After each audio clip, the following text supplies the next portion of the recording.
Son of a... How did this happen in my town? God damn it!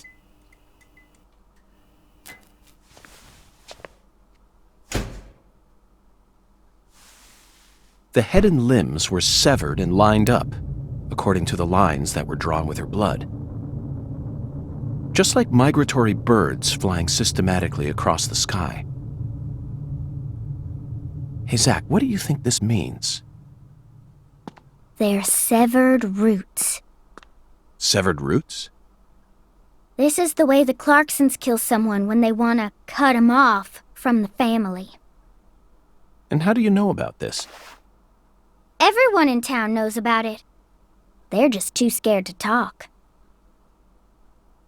What does the V stand for, then? Beats me. What, you think I know everything now? Vilitatio. It means quarrel in Latin. That's what the V stands for. Latin. Intriguing, isn't it, Zach? There are no defense wounds on the corpse. In other words, Galena showed no signs of resistance when she was amputated. But, strangely enough, there are small traces of subcutaneous bleeding around the wounded areas. That's a vital reaction, which means she couldn't have been dead. You mean... Yes, that's right, Patty. Galena was amputated while she was still alive, and she never resisted. Is that even possible? It certainly isn't impossible. For example, if she was put to sleep with a drug, or if she desired the amputation herself. Why would she ever desire that? Mr. York, I'm sorry, but there ain't no way that could have happened. How can you be sure of that, Melvin? Our world contains phenomena that could never be explained with logic. This is especially true for phenomena in which humans are involved. Do you really think all the facets of love and hate can be explained with logic? Well, no, I don't reckon I do. Yeah, might be too early to rule out those possibilities, just like you say. Zach, now we truly know just how deeply the Clarksons are involved with this. Patty, how long does it take to reach the Clarkson estate? Just a short drive. You just gotta head west along the Mississippi. You can't miss it. Got it. Thank you, Patty. By the way, Melvin, no matter how accelerated Patty may be, don't you think she's still a bit too young to see something like this? For the record, I have no intent to instruct others on how to raise their children, but... Holy moly, you're right! Patricia, CLG! Come on, sweetie. Kids shouldn't have to see stuff like this. Daddy, it's too late now.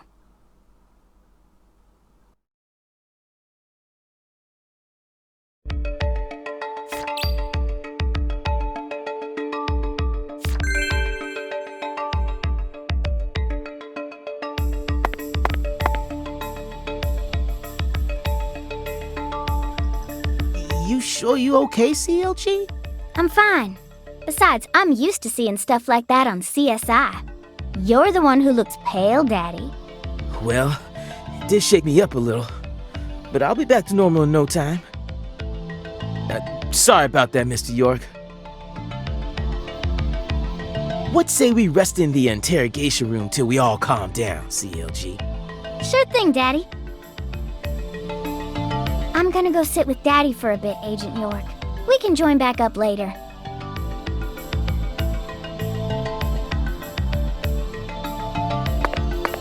Galena killed her daughter, so her family cut ties with her. Do you really think that's what happened here, Zach? If this is truly the ritual that the Clarksons use to cut ties with someone, why would they go out of their way to do it here, in a holding cell? They could have easily done it after we released her. And judging from how Danny Clarkson was acting, I think it's clear that he really loved Galena. How could he accept this grotesque butchering, even if it was for the sake of the family? There's no point in ruminating on this. We should get back to the investigation. As long as we keep moving, the answer will inevitably fling itself straight at us.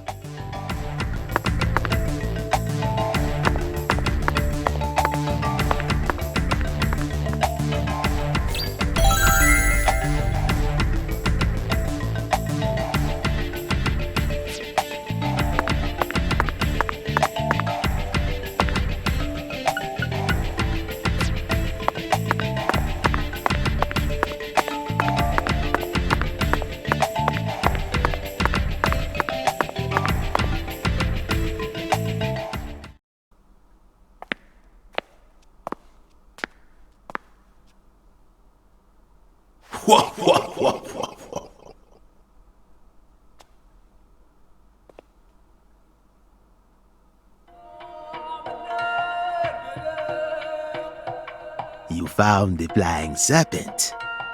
But now, the flying serpent will come to find you. Yeah, that sounds right. And it looks like this flying serpent is a venomous one. Some become feasts, while others are eaten alive. Which fate would you prefer? Both sound marvelous, but let me check with Zach. A fine answer.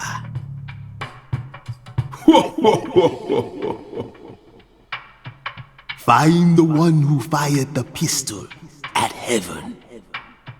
Within the white hall of beds, brandish the ticket to the goddess. And once again, you will see the other world. Do you comprehend the oracle? Zach, it looks like he's hell-bent on leading us back into that other world. Follow the oracle. Oh, I will, Hungan. There are only two types of things in our world. Things that should be resisted and things that should be accepted. And I believe this oracle is something to accept.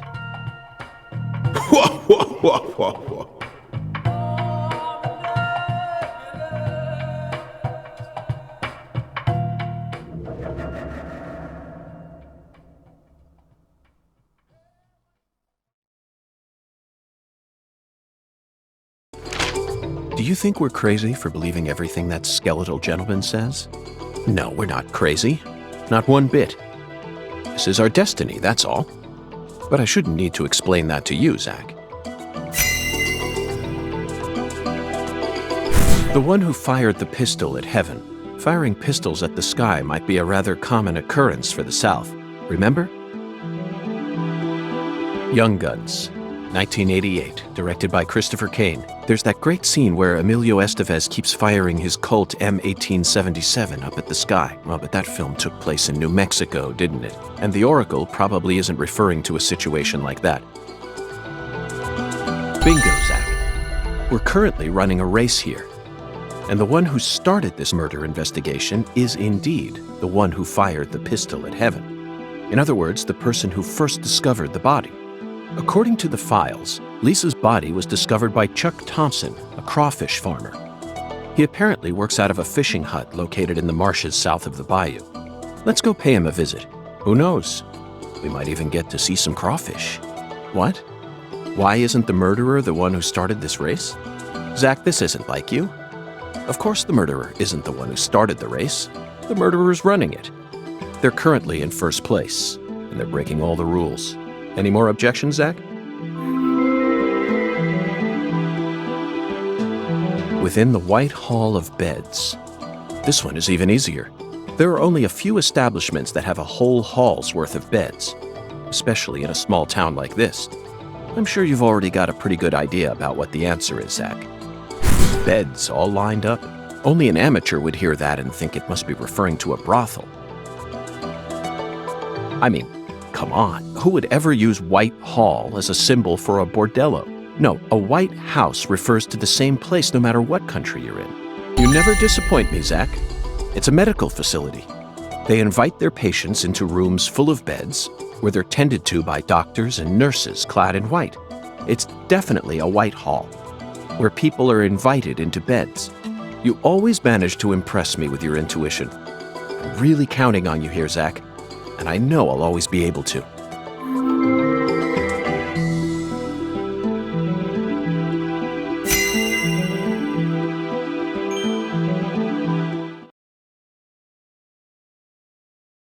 Agent York, you're trying to leave without your trustworthy assistant? Hello there, Patty. I'd never attempt such a thing. I was simply engaging in a battle of wits with Hungan while I waited for you. Hungan? Yes, the skeletal gentleman in the top hat. Not that story again. Is this how you always conduct your investigations? This is the way I work. I bet you can't find a single partner, not even in the entire FBI. That's not true. I always work together with Zach. Oh, right. Zach. Don't worry. I'll be your partner while you're here in our town. Now, let's go investigate.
Agent York, it's getting kinda late.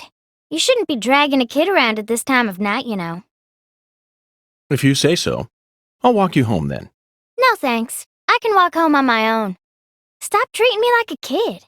They say red shadows wander around here at night, so be careful. Red shadows? Yeah, red shadows come out and attack folks who walk around in the dark, Why do they attack them? so they can drag them over to the other side. I guess it's kinda like a town legend that's been passed down over the years. And you believe it? I don't know. Maybe it's just a story someone made up so that kids would go to sleep at night. But I reckon there must be some other reason why those stories always get passed down. So I think it's important to keep them alive. Okay. I'll be careful. Zach, did you hear that?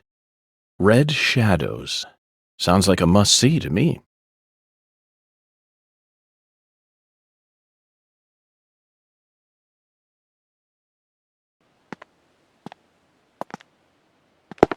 Ugh!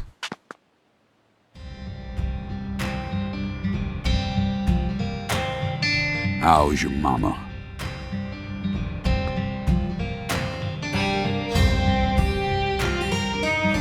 So, you're that hotshot FBI agent I keep hearing about. And who might you be? I came to claim the body of my daughter. My daughter, who was murdered in a holding cell after you detained her yesterday.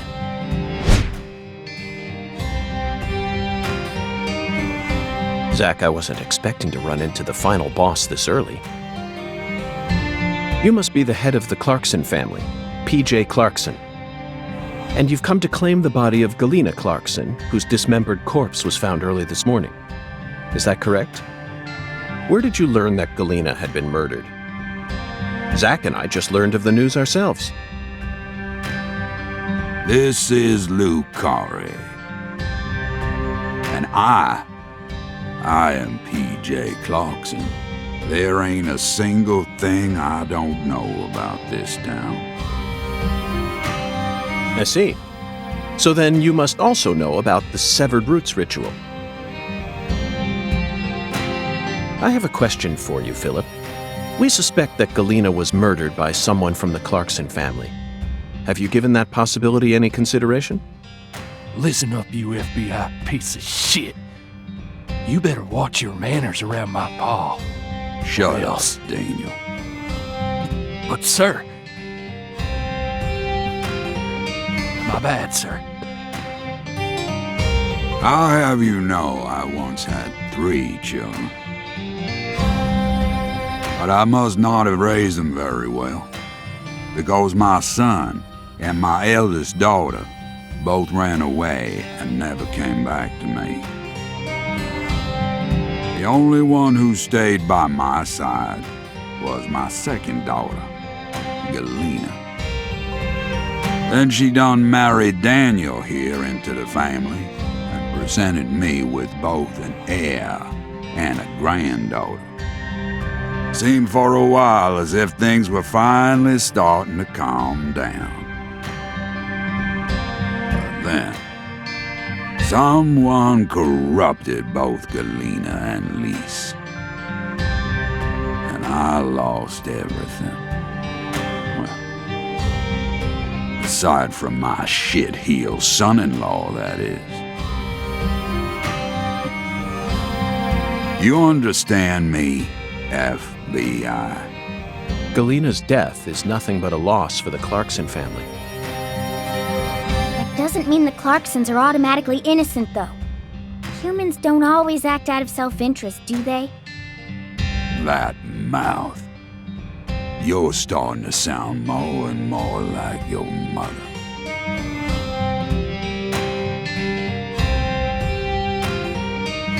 We're leaving, Daniel. What?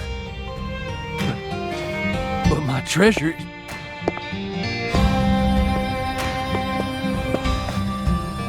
Now, whether you end up being an angel or a demon, I reckon you're the man I've been waiting for all this time.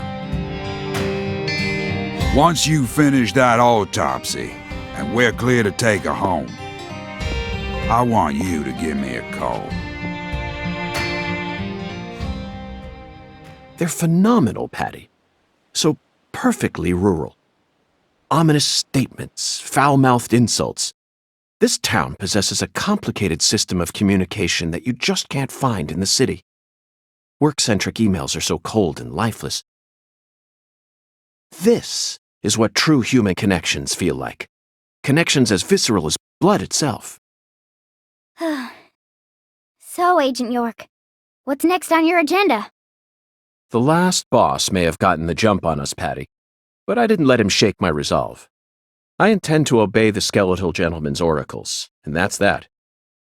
First, we should head to either the home of the person who discovered Lisa's body or to the town's medical facility. Well, Zach, what do you think?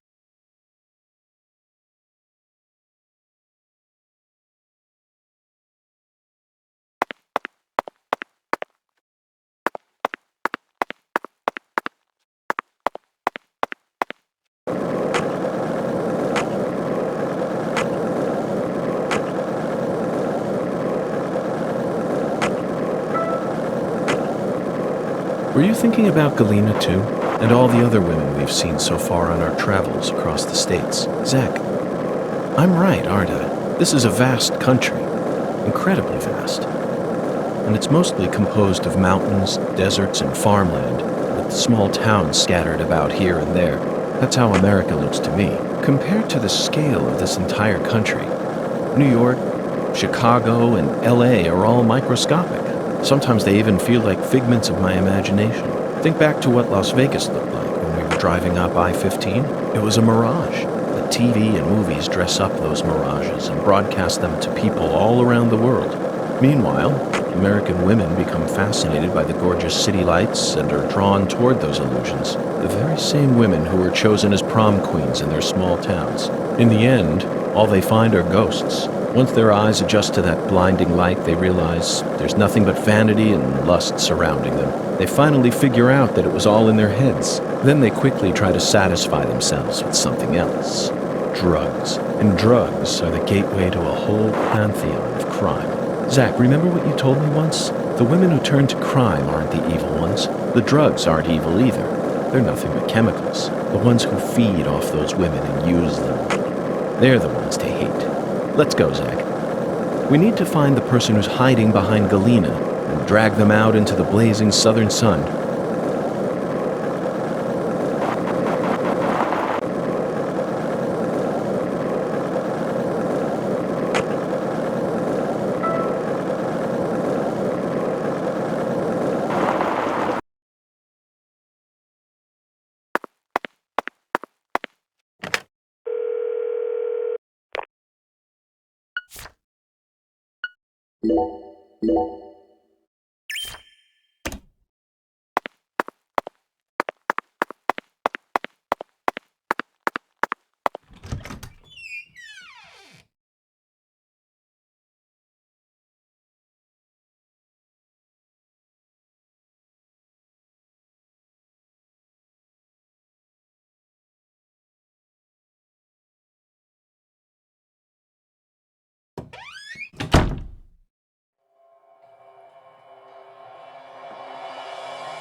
Now that's what I'm talking about. You can't get fined, so make sure.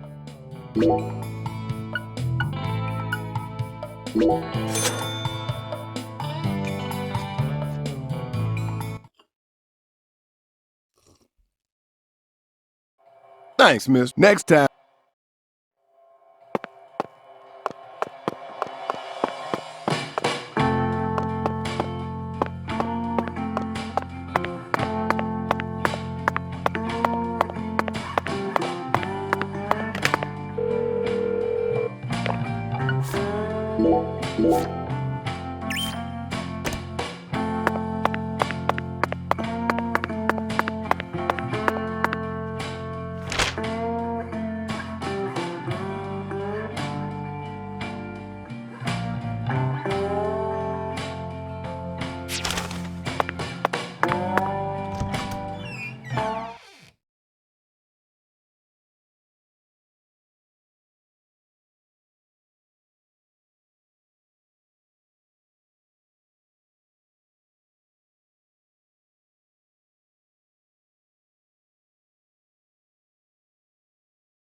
It really seemed like you knew who Galena Clarkson was. Well, I've never actually talked to her, but it's a small town. Pretty much all folks know who the Clarksons are, and Galena's supposed to be extra scary compared to the rest of them. Back when we saw her in town, I felt like she was glaring right at me, so I got real scared.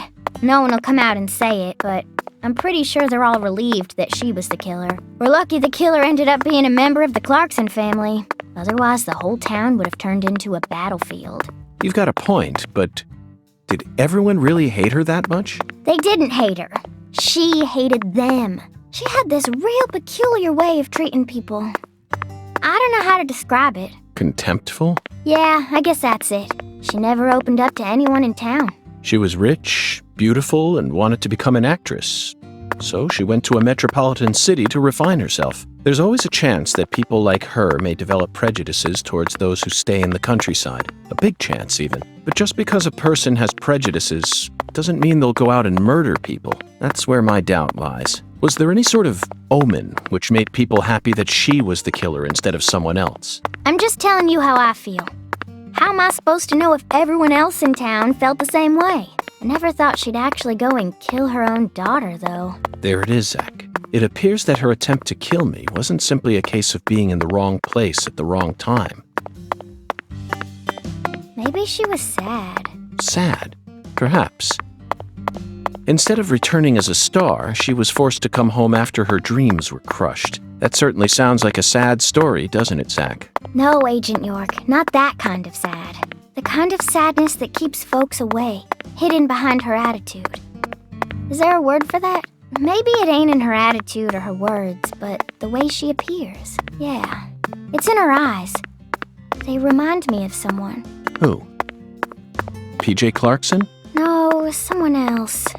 I can't remember. That's okay, Patty. Just let me know if you happen to recall it later. Until then, Zach and I will help you think.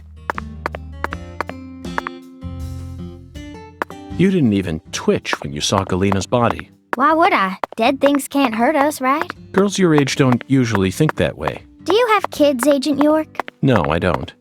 I'm not married either. Then you have no idea how girls my age usually think. Besides, I'm used to seeing dead bodies thanks to CSI, especially dismembered corpses like hers. You know, for a so-called profiling professional, you're pretty clueless. In that case, allow me to apologize. But don't you think it's a bit of a leap to discount my observational abilities simply because corpses don't scare you? I don't know. I mean, you're completely wrong. Do you know what I was thinking back there then? Of course not. I'm not a pro. The same goes for me, Patty. No manner of pro could ever know 100% of what another person is thinking, unless, of course, that pro has a mental connection with them, like Zach and I have. If I was telepathic, I wouldn't have joined the FBI. I would have taken over a small country or become a messiah. Now who's making crazy leaps? I will admit, though, Patty, I feel like you and I have something in common. We definitely have similarities, even though they aren't as strong as the ones that Zach and I share. Whatever. Perhaps you and I grew up under similar circumstances. We're both unique cases. Huh? Unique cases? In your case, your beautiful mother's second husband became your daddy, but then your mama got sick, forcing you to take care of things, while you used CSI as your escape. Would you just knock it off? I ain't trying to act like some tragic heroine here. And I don't care that my daddy isn't the same color as me. You're way more narrow-minded than I took you for, Agent York. Narrow-minded? You're just realizing this now? Of course I'm narrow-minded. I'm a selfish man who lives life according to his own rules, with no interest in common sense. Naturally, this makes me terrible at reading situations, and I often end up angering people by total accident. But is it really that big of a problem? I've still made a contribution to society by solving numerous difficult cases, and I'm still terribly charming. And I'm still terribly charming. You and I have absolutely nothing in common. What kind of circumstances does a kid even need to end up like you? Try asking Zach. It's not my place to answer that one.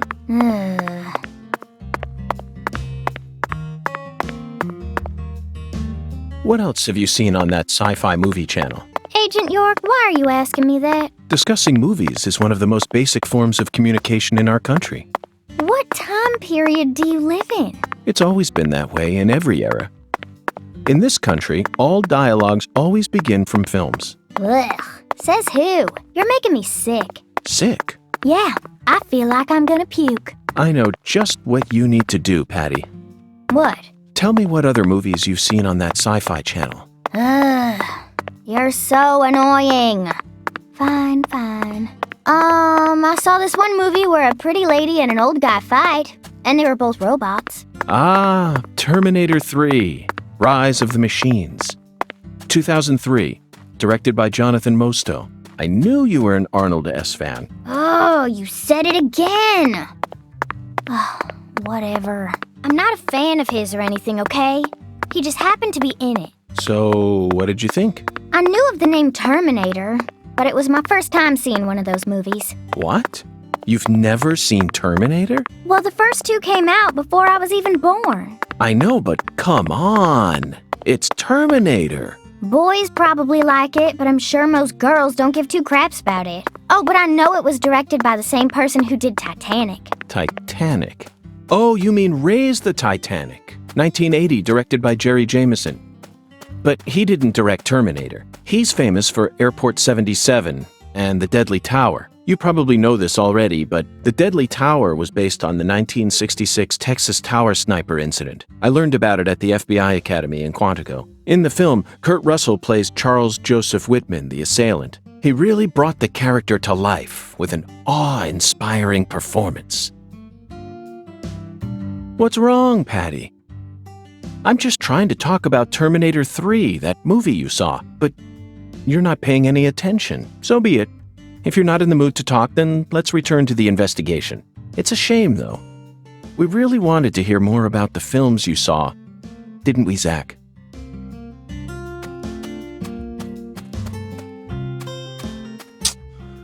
You again?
Okay, Zach. It's time to put our skills to the test.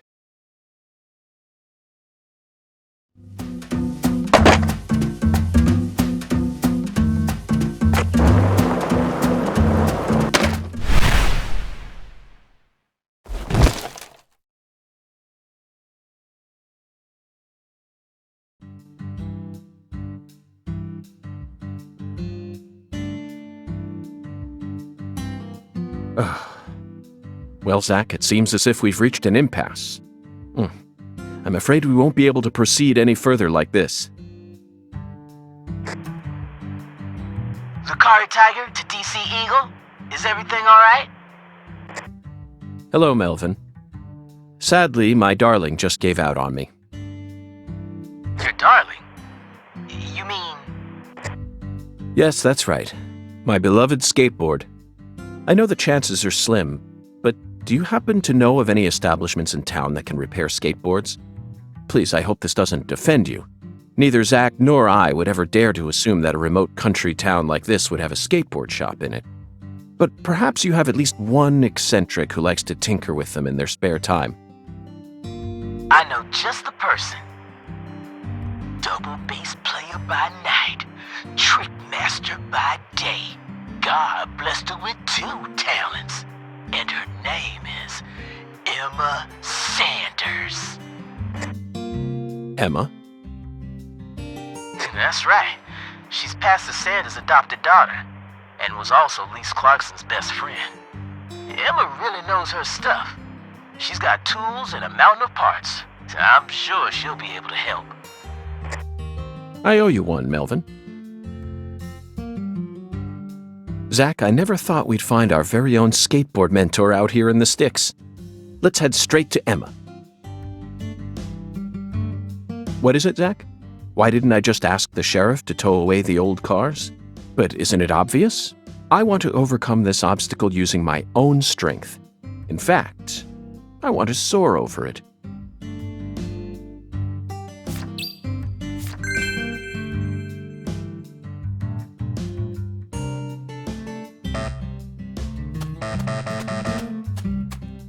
Patty, what's that? That tree? Or the water tower? That thing I'm pointing at. That. Like I said, what? That thing. Right there, Patty. Just tell me what it is. How am I supposed to know which that you're referring to? Oh, you're goofing on me, ain't you?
Agent York.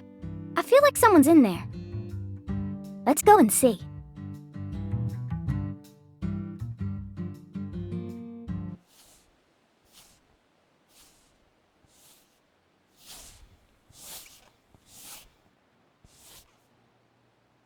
Huh? What do y'all want? I'm kinda busy here. Hi there. Are you Emma? Yeah, who are you? Francis York Morgan. I'm an FBI special agent. Please call me York. That's what everyone calls me. Agent York? So, what does the FBI want with little old me? I already told the police everything I know about Lise. Emma, I haven't come here to talk to you about Lise. Although I suppose it's sort of connected in a way.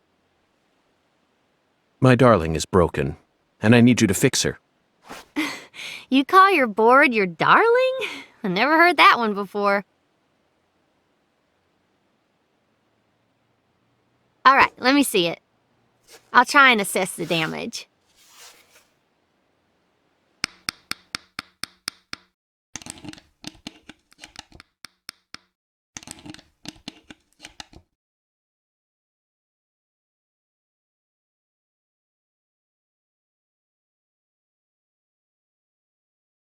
I replaced all your trucks, wheels, and gave you some brand new deck tape.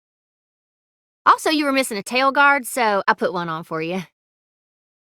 That way you should be able to do a few tricks here and there without any risk of damage. Well, what do you think? It's beautiful, Emma. The wheels were scraped down and the base plate screws were all about to fall out. Oh, and the axles were also warped. It was pretty much in critical condition. Now, what I want to know is, how did it get that way? Well, my car was stolen on my way here from Houston. So, I switched over to my darling and rode her here instead. You know, you're crazier than you look. Emma, would you mind answering another crazy question for me? I want to use this board to soar, literally. Would you mind teaching me a trick that would allow me to do so? You mean you want to do a wally? Ooh, well, I'd be happy to teach you how, but it's too cramped in here. Oh, I know where we should go.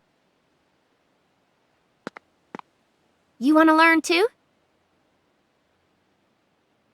You sure? Seems like you're interested. Whatever. I know you're just gonna come along anyway. So you should at least learn the basics.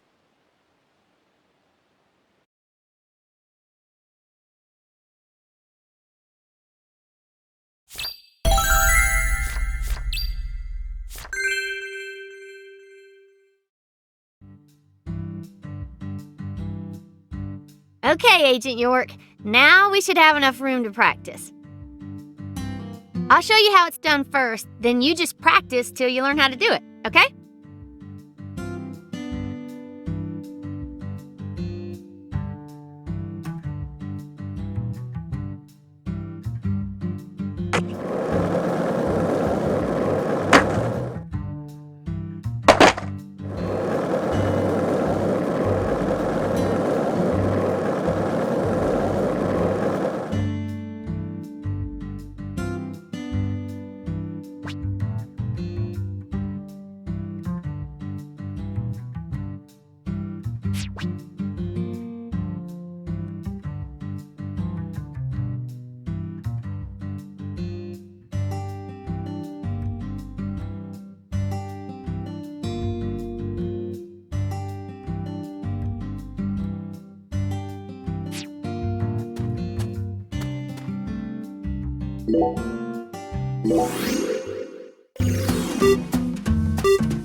Yeah.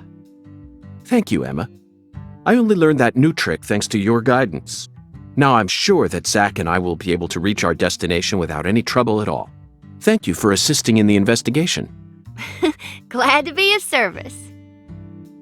If your board breaks again, or you feel like customizing it a bit more, just stop on by my workshop. I'm pretty much always there during the day. I'm also taking some time off school because of what happened with Lise. Skating and playing music are the only things that help me escape the pain of losing her.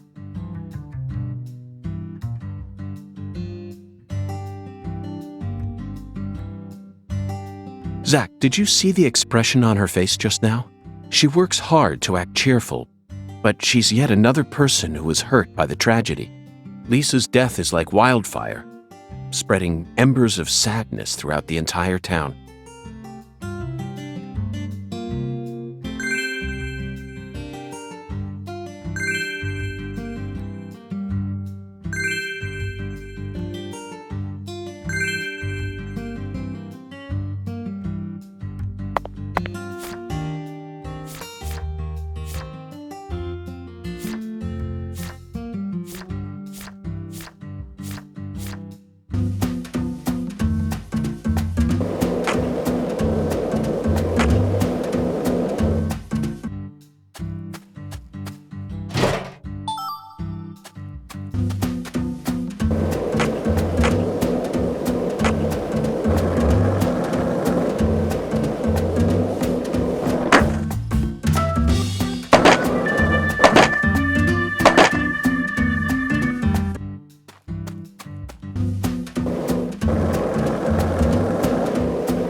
Black.